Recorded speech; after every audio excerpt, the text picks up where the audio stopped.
자, 83쪽에 41 얻어진 경계에 집착하지 말라.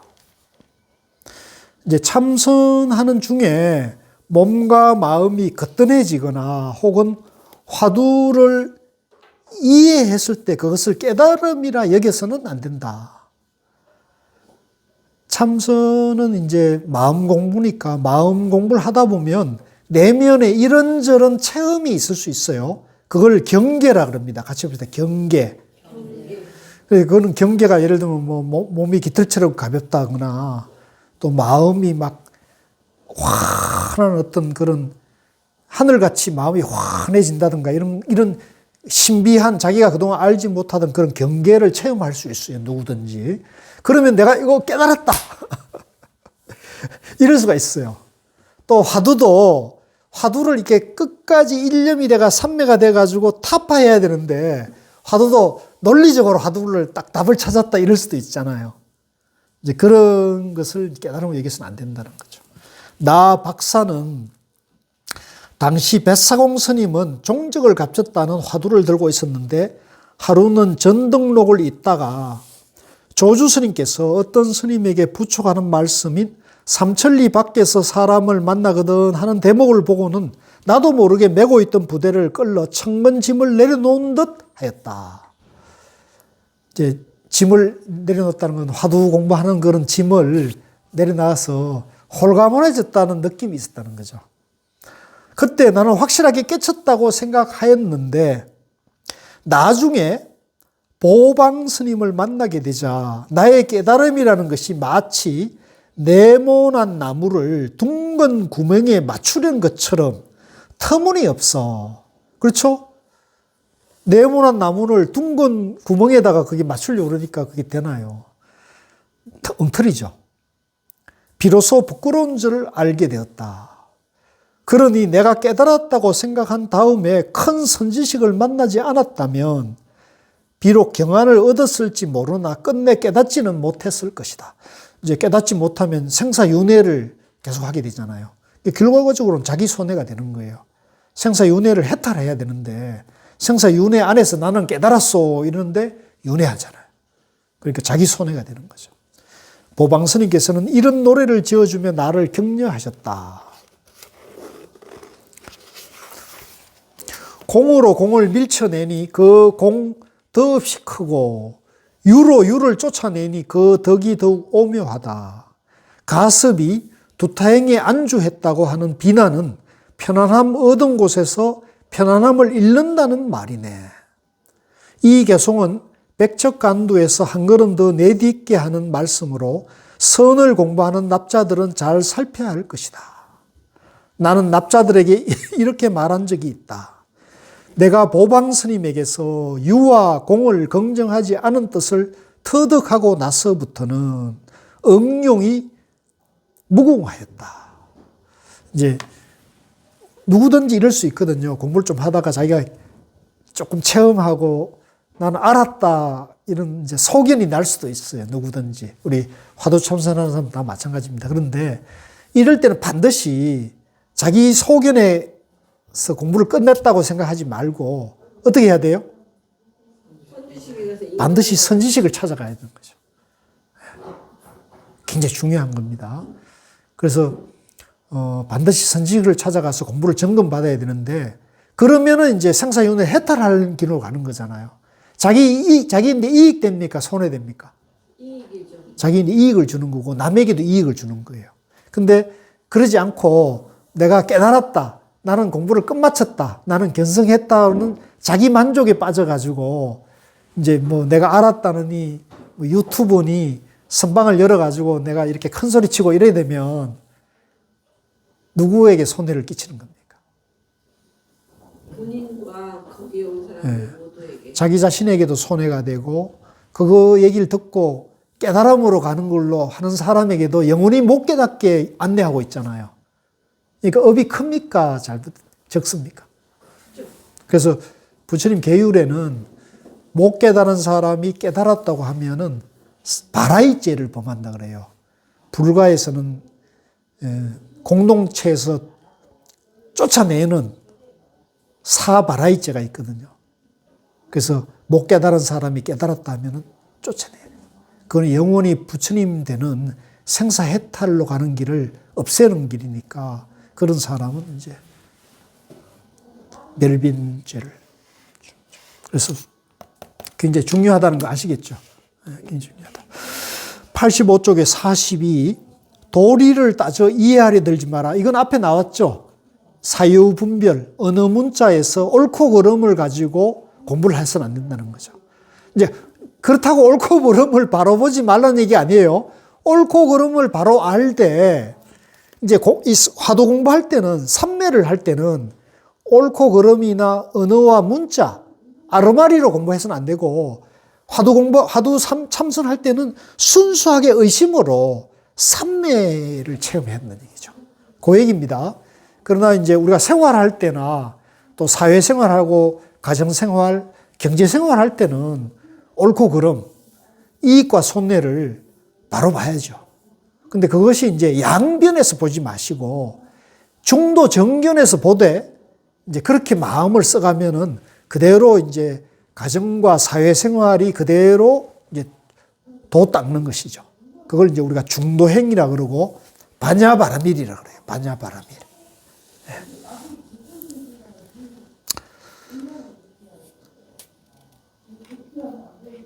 참선할 때에는 도리를 따져 이해하려 들어서는 안 되니 오직 자꾸 참구해 나가야 비로소 의정을 일으킬 수 있다. 순수하게 의심을 끌고 가야 된다는 겁니다. 그러면 의정에 들어갈 수가 있는 거죠. 의정. 만약 도리를 따져 이해하려 들면 그것은 무미건조한 껍데기일 뿐이니 그거는 이제 공부가 아니란 말이죠. 껍데기 공부를 하는 거죠. 그 결과는 비단 자기의 생사대사를 확철대오하지 못할 뿐 아니라 의정을 일으키는 일조차 못할 것이다. 이제 화두 참선하는데 화두를 순수하게 의심하지 않고 아르마리나 사유분별로 옳고 그름을 따지고 맞다 틀리다 따지면 이거는 전혀 공부가 안 되는 거예요. 예. 그건 아무것도 아니다는 겁니다. 아무것도 아니다.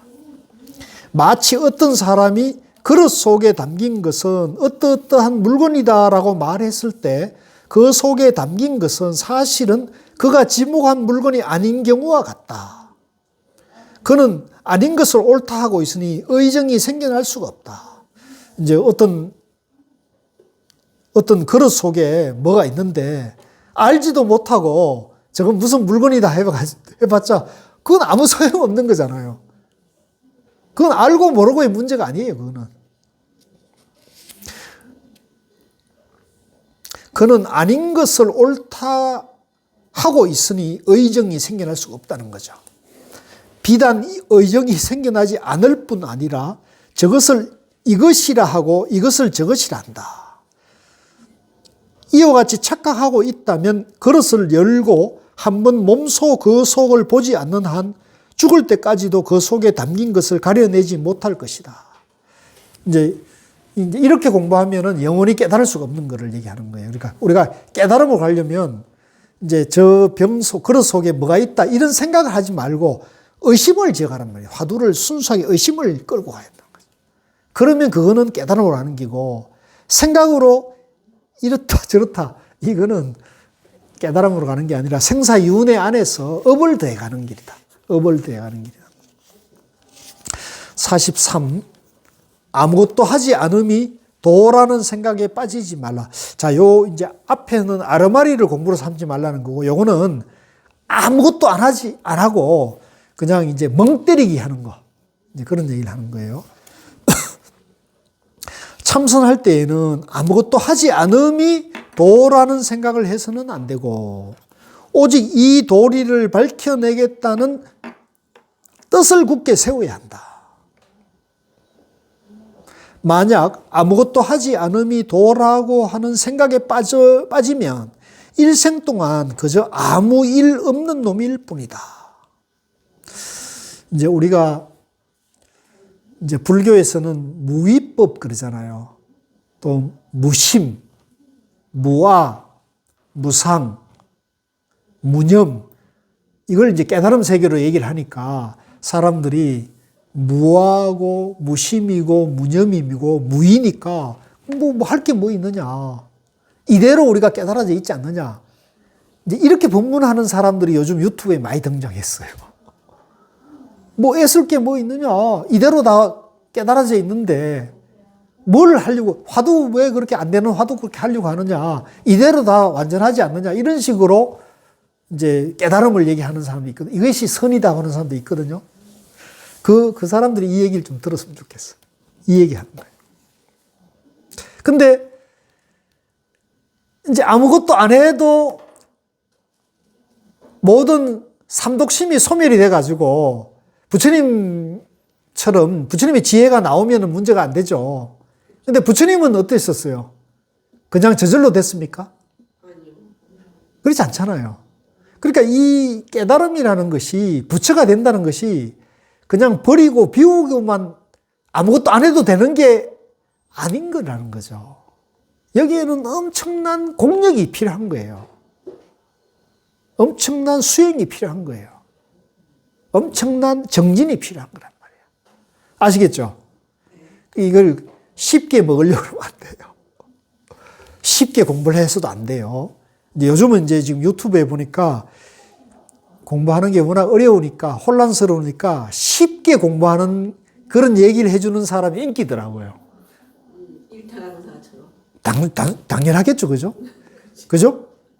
그건 올바른 공부의 자세가 아니에요. 그거는 올바른 불교 공부의 자세가 아니에요. 뭐라도 자기가 애를 써야 되는 거고, 자기 안에 자기 번뇌, 망상, 자기 삼독심을 누가 비울 수 있어요? 유튜브 강사가 비울 수 있어요? 선지식이 비우게 합니까? 자기가 비워야 되잖아요. 자기 안에 자기가 욕망과 화와 어리석음을 자기가 비우게 해. 자기 노력 없이 한 숟가락이라도 내가 밥을 지어서 내가 입에 넣고 씹어야지 내가 소화가 되잖아요. 보는 얘기, 듣는 얘기만으로는 도를 깨칠 수는 없는 거예요. 그거는 우리가 성문성이라고 해요. 성문성. 절대로 깨달을 수가 없어요. 자기가 씹어야 돼요. 자기가 소화를 해야 돼요. 애써야 된다는 얘기입니다. 뜻을 굳게 세워야 됩니다. 우리 도마님들 뜻을 굳게 세워야 됩니다. 발심을 해야 돼요. 발심을. 원력을 세워야 돼요. 어떤 원력이냐. 내가 내 안의 중생도 구하고 일체 중생도 구하겠다는 마음을 내야 돼요. 우리 여기 선생님 학교의 선생님이시잖아요. 그죠? 그 학생들의 어려움을 해결해 주는 원력을 세워야지 내가 여기서 그냥 월급 받아가지고 내가 행복하게 잘 살겠다는 마음으로 그 교사 일하는 거하고 여기 학생들의 어려움을 내가 도와주고 어려움을 해결해서 행복하게 안내해 주겠다는 그런 원력으로 출근하는 거하고 같아요, 달라요?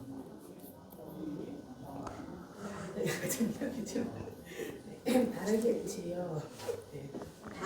다르죠. 당연히 다른데 선생님을 가르치고자 하는 학부모가 그런 것 때문에 뭐가 제대로 되겠어요.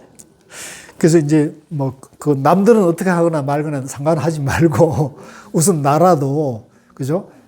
이 학생들에게 내가 학생들이 행복하게 잘 살 수 있도록 해주는 것이 나의 보람이고 나의 수행이다.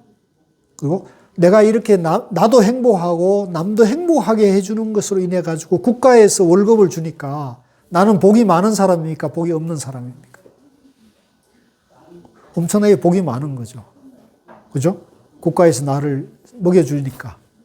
그죠? 그런 마음으로 하면은 그 학교에서 일하시는 것이 그대로 수행이 되고 도 닦는 것이 되는 거죠. 양면에서 하면은 이제 직업인이 되는 거고, 직장인이 되는 거고, 먹고 살기 위해서 일하는 거고, 양면을 떠나서 그 일을 하면 그것이 수행이 되는 거고, 도를 닦는 거고, 이제 원이 되는 거죠. 원행이 되는 거죠. 그래서 마찬가지입니다. 우리가 이 화두참선이나 불교 공부하는 것도 내 한 몸 내가 행복하기 위해서 공부해서는 안 돼요. 그거는 소성. 따라해보세요. 소성. 나 혼자 행복하고 잘 살겠다는 마음으로 공부하는 거는 소성이고 그거는 부처님 가르침이 아니라요. 그럼 부처님 가르침이 뭐냐? 내가 행복하면서 남도 행복하게 하겠다는 공부가 돼야 되는 거죠. 다 그런 마음을 하고 계시죠? 왜 그렇게 헛웃음을 줘요? 그러고 있죠. 예? 그러고 있어요. 그것도 아주 큰 화두인 것 같습니다. 그러니까 이제 그런 가치관의 전환이 와야 돼. 정견이 이제 서야 돼. 그러면 공부가 잘 될까요? 안 될까요? 더 잘 되죠. 공부가 잘 되죠, 그러면. 그러면 공부가 잘 되고, 내가 공부를 더 열심히 해야겠다. 내가 모르고 막히는 거를 얼른 해결해 나가야겠다. 이렇게 공부 힘이 나는 거예요. 제가 좀 부끄럽지만 저는 그런 경향이 있었어요. 그래서 저는, 제가 전에도 말씀드렸지만, 대학 1학년 때 불교를 본격적으로 공부하면서 성철 스님 법문집을 제가 봤어요. 만난 게 아니고. 대학 1학년 때 제가 19살 때 성철 스님 법문집에 자기를 바라봅시다를 보니까 절에 가서 기도할 때, 부처님 불전에 기도할 때 이렇게 하래요. 우리 가족이 내가 잘 되고 잘 살게 해 주십시오. 이렇게 하면 이기적인 기도라는 거예요. 불교에는 그렇게 기도하면 안 된대요. 그럼 어떻게 기도해야 되냐? 일체 중생이 이익되고 행복하게 해 주십시오. 라고 기도를 해야 된다는 거예요. 제가 그걸 딱 읽어보니까 딱 공감이 다 돼요. 그래서 제가 그때부터 절에 항상 다니고 어디 일 볼 때마다 절에 가면 항상 불전에 항상 얼른 법당에 가서 먼저 인사하고는 삼배를 드리고는 거기서 발언 기도를 할 때 일체 중생이 이익되고 행복하게 해 주십시오. 라고 먼저 발언을 하고 그 다음에 개인적인 소원이나 이런 거를 빌었어요. 그게 지금까지 이어지고 있거든요. 저는 그게 약간 저인대는 공부에 힘을 줬던 것 같아요. 저를 돌아봤을 때 내가 중간에 멈추지 않고 계속 공부에 동기부여가 됐던 것이 일체 중생을 이익되게 행복하게 해준다는 거예요. 그래서 우리 또바님들도 이제 항상 절에 가서 부처님 불전에 기도하고 발언할 때 어떻게 해야 한다고요? 일체 중생이 모두 행복해지. 항상 먼저 일체 중생이 이익되고 행복하게 해 주십시오. 라고 발언을 해야 한다는 거죠. 내가 잘 먹고 잘 살게, 우리 가족이 무병장수, 우리 부모님이 잘 되게, 이런 얘기를 먼저 앞세우면 그거는 정견이 안 쓴 거예요. 그건 불교가 아니에요. 그거는 기독교도 하고 이슬람도 하고 불교도 하는 거예요. 그건 잘못된 기도법이다. 근데 얼마 전까지는요. 가서 이제 삼배도 하고 뭐 이렇게 불전하면 모두 넣고 하는데 아무 생각도 없고 아무것도 안 잃은 것도 아무것도 아닌 거죠. 그건 아무것도 아닌 거죠. 그냥 아무것도 아니지. 흉내 내는 거죠. 원은, 삼배는 하고 근데 그거는 소원이 없이. 그건 이제 일반 불자들이 그냥 이제 남들이, 소원을 부르는 그러니까 남들이 장애가니까 그름지고 장애가는 거죠. 그러면, 그건 하나의, 그래도 그건 좋은 업이 되겠지만은, 그죠? 좋은 절에 가서 이제 저건 업은 되겠지. 선업은 닦아가는 것이지만, 지어가는 것이지만, 이제 이게 공덕이 되려면, 그죠? 내가 이제 발언을 하고, 이제 서원을 해서 그런 행을 이제 다짐해야 되는 거거든요.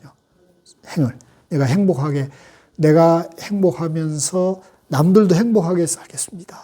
이런 걸 항상 생각하는 거죠.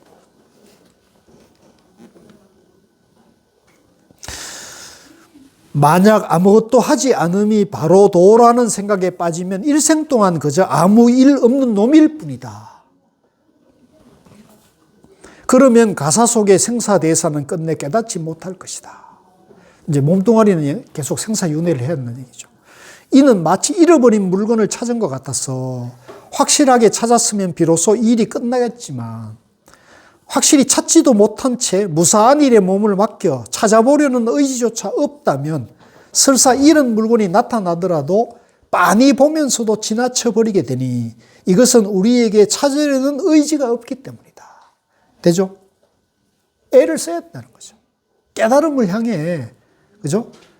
일체 중생의 이익과 행복을 위해서, 나의 이익과 행복을 위해서 정진을 해야 되는 거죠. 발언하고 다짐하고 애를 써야 된다는 거죠. 그만 가만히 있는다고 되는 거 아니에요. 무위법, 무아, 무심, 무념을 오해하는 거예요.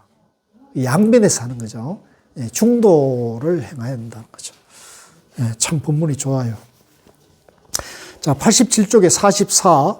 단번에 깨치려고 하지 마라. 이것도 이제 좀 오해할 수 있는데 내용을 한번 보자고요. 참선할 때에는 번갯불 부싯돌처럼 반짝하는 사이에 깨치겠다는 마음을 먹어서는 안 된다. 이제 요거는 이제 도노돈수하고 이게 다른 거예요. 이제 참선할 때, 아, 내가 요거 해가지고 깨닫겠다. 단박에 깨쳐야겠다. 이런 마음으로 하지 마라. 가벼운 마음. 욕심을 내어주지 마. 이걸 이제 전문적인 용어로 속효심이라 합니다. 같이 해보세요. 속효심. 속효심. 효심이요? 예, 예, 속효심.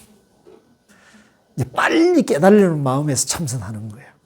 이런 거는, 이런 게 아니고, 일체 중생을 건지겠다는 큰 원력으로 하면 자연스럽게 되는데, 빨리 깨닫겠다 그러면 오히려 공부가 장애가 됩니다. 그걸 속효심이라고 그래요.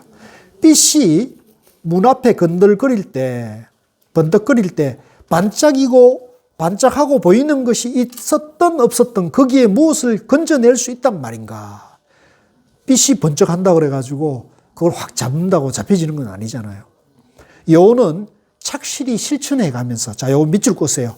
착실히 실천해 가면서 직접 자기 눈으로 한번 확인해야만 비로소 제대로 되었다 할 것이다.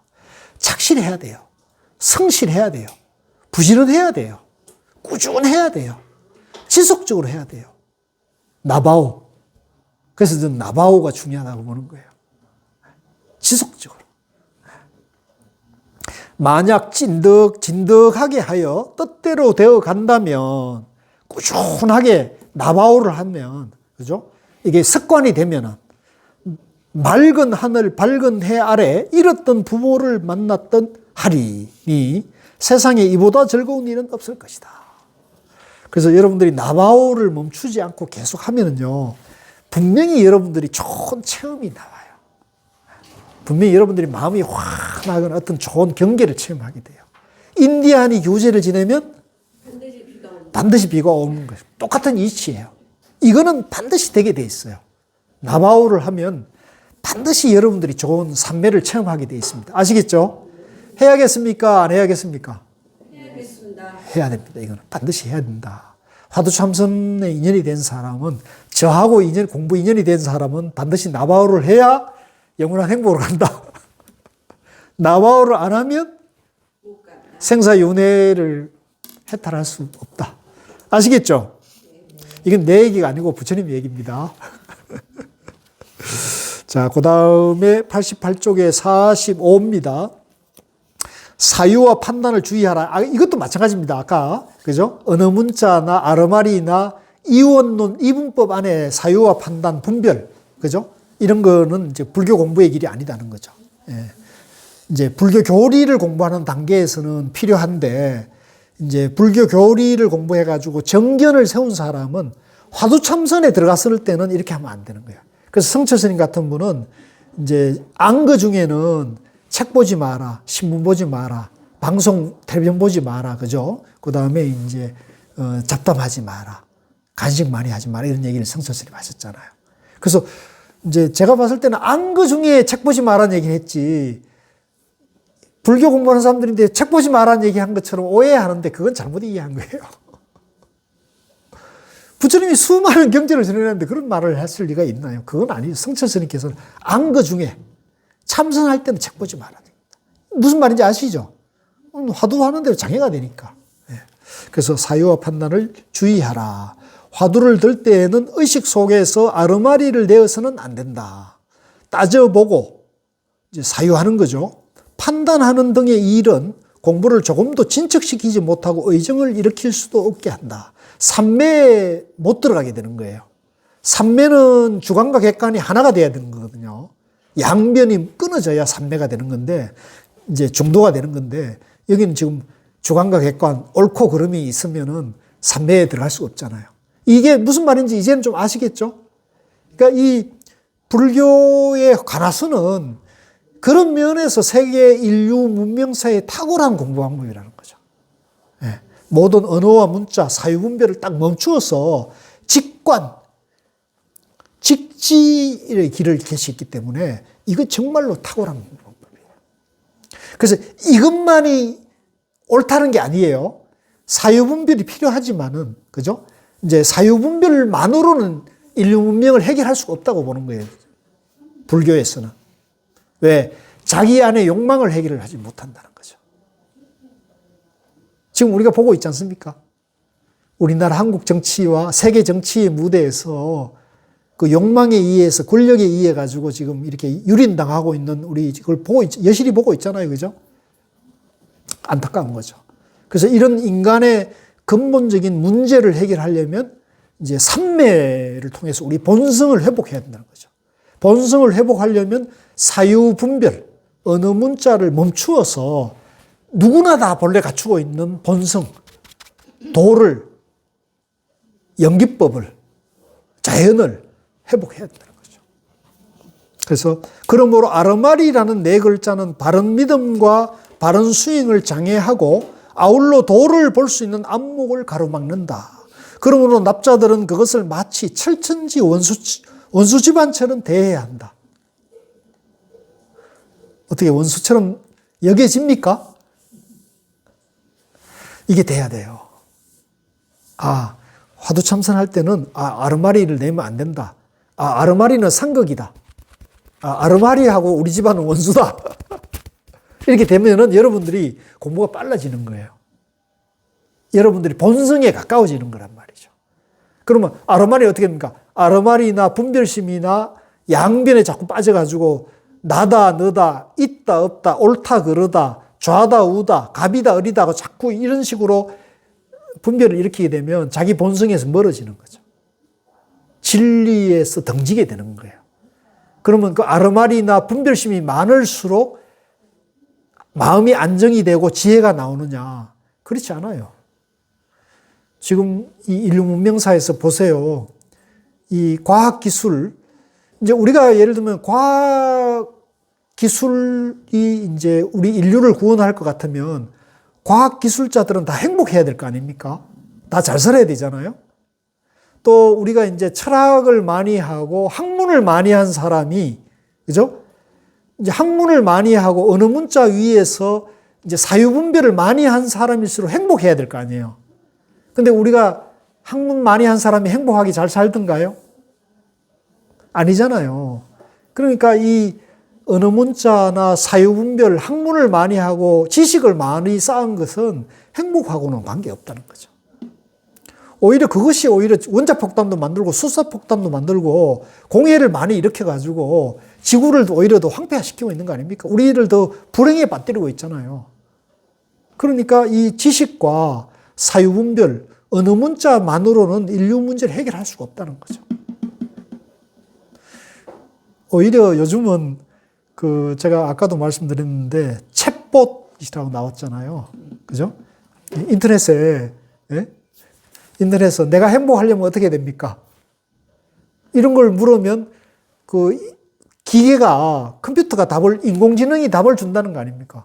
그래서 미국에서 얼마 전에 그런 뉴스를 제가 어제 봤는데, 로스쿨도 합격시키고, 의사 면허도 합격시키고, 그러니까 거의 지금 하버드 예일에서도 이제 그 과제를, 레포트를 냈는데, 논문을 썼는데 거의 만점짜리가 나온다 그러거든요.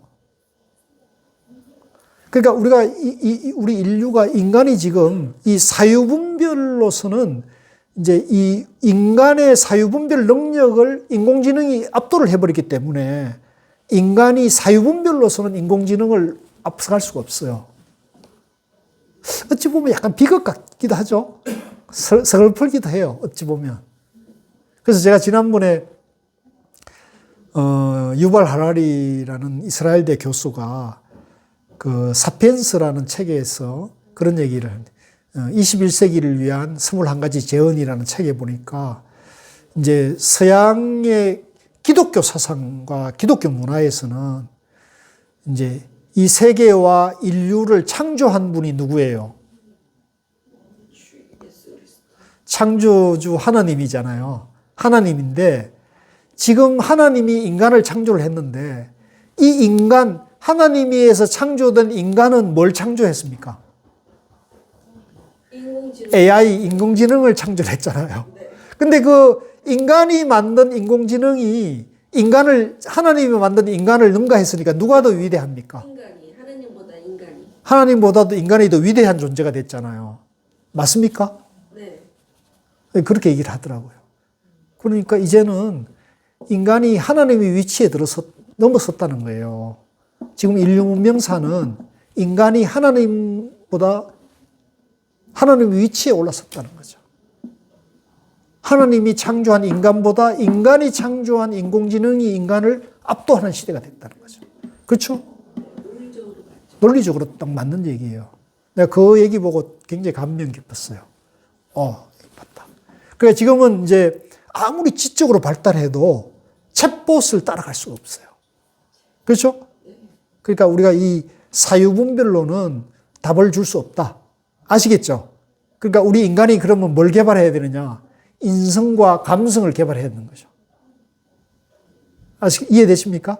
이제 그거를 저는 종합적으로 인성이고 이제 지혜라고 봅니다. 그러면 인성과 지혜를 회복하려면 어떻게 되느냐? 본질로 돌아가야 되는데 본질로 돌아가려면 사유분별을 하되 사유분별의 집착을 멈춰야 된다는 거죠. 이분법적 사고, 그죠? 양변의 사고를 내려놓고 중도를 회복해야 된다. 중도 지혜를 밝혀야 된다. 중도 정견을 세워야 된다는 겁니다. 제 논리, 제 주장이 좀 감이 옵니까?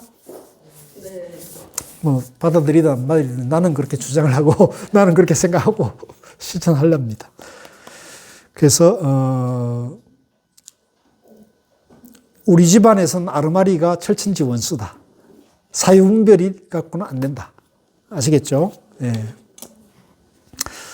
자, 오늘은 여기까지 할까요? 네. 오늘 여기까지 하고요. 하나만 더 하고 마칩시다. 46. 화두를 말 그대로 받아들이지 말라. 화두를 들 때에는 화두 표면상에 나타난 의미를 글자 그대로 받아들여서는 안 된다. 만약 그대로 받아들이면 이런 납자를 이른바 얼굴만 멀쩡한 바보라고 하니 마음을 참고하는 일과는 아무 상관도 없다. 오직 의정을 일으키고 타파하여 끝내 쉽게 수긍할 것도 없고 쉽게 수긍하는 자도 없게 해 이제 주관과 객관을 떠나야 된다는 얘기입니다. 공중 누각이 사방팔방으로 뻥 뚫린 것처럼 걸림이 없어야 한다. 어떤 것도 걸리거나 어떤 것도 막히거나 어떤 것도 집착하거나 어떤 것도 끄달림이 없어야 한다는 얘기입니다. 그렇지 않으면 도적을 자식으로 알고, 좀 밑줄 그십시오. 도적을 자식으로 알고 하인을 신랑인 줄 착각하는 꼴이다. 이런 거는 이제 어록에 자주 등장합니다. 이제 우리가 도적을 자식으로 안다는 건 뭐냐면 아르마리가 깨달음의 길인 줄 안다는 거예요. 아르마리는 양변에서 아르마리가 일어나는 거잖아요. 아르마리가 있는 한은 깨달을 수 없고 생사해탈할 수가 없어요. 삼매를 체득할 수가 없잖아요. 그러니까 아르마리를 깨달음으로 아는 것은 도적을 자식으로 아는 것 같아요. 여러분들 사실은 도둑놈인데 자식이라고 알고 유산을 다 몽땅 물려주면 어떻게 되겠습니까? 다 잃어버리는 거잖아요. 엄청나게 어리석은 짓이죠. 그러니까 아르마리로 공부를 삼으면 안 된다는 얘기입니다. 또 첫날 밤 치르는 신부가 옛날에는 저 이웃 동네에서 신랑 얼굴 한 번도 못 보고 결혼을 하잖아요. 혼인을 했어요. 그래서 얼굴도 못 봤어 아직. 근데 신랑이 데려온 종 하인을 신랑인 줄 알고 첫날 밤을 치렀어요. 어떻게 되겠습니까? 망하는 거잖아요. 이게 어리석은 거를 말하는 거죠. 아르마리로 공부를 삼는 것은 하도 가나선에서는 어리석은 행위를 말하는 겁니다. 신랑하고 종을 구분하지 못한다. 아르마리와 지혜를 구분하지 못한다는 걸 말합니다. 이런 큰 스님께서도 당나귀 안장자루를 아버지 특별하 부르지 말라고 하셨으니 바로 이 뜻이다. 자, 오늘 여기까지 하겠습니다. 수고하셨습니다. 자, 우리 이제 공부가 얼마 안 남았잖아요. 그죠? 그러니까 빠지지 마시고 마지막까지 최선을 다해서 유정의 미를 거둡시다.